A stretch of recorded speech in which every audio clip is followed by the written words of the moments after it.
যে সমস্ত ৮ নম্বরের প্রশ্নগুলি এই বছর এবিটিএ তে সবথেকে বেশি প্রায়োরিটি দেওয়া হয়েছে, সেগুলি আমি তোমাদের সাথে আজকে আলোচনা করব।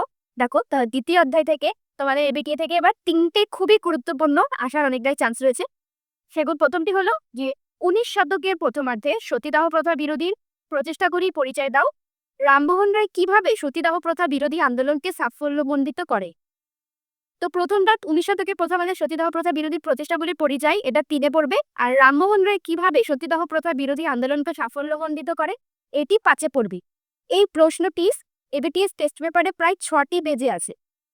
তো অবশ্যই এই প্রশ্নটিকে তোমরা ভালো করে এইবার পড়বে। দ্বিতীয় অধ্যায় থেকে যেটি এবিটিএ টেস্ট পেপার অনেক জায়গায় এসেছে, সেটি হলো শিক্ষা বিস্তারে প্রাচ্যবাদী ও পাশ্চাত্যবাদী বিতর্ক কি এবং উচ্চশিক্ষার বিস্তারে কলকাতা বিশ্ববিদ্যালয়ের ভূমিকা আলোচনা করো। এটি ৫+৩ এ আসবে। এটি এবিটিএ টেস্ট পেপারে ৪টি পেজে খুবই গুরুত্ব দিয়েছে।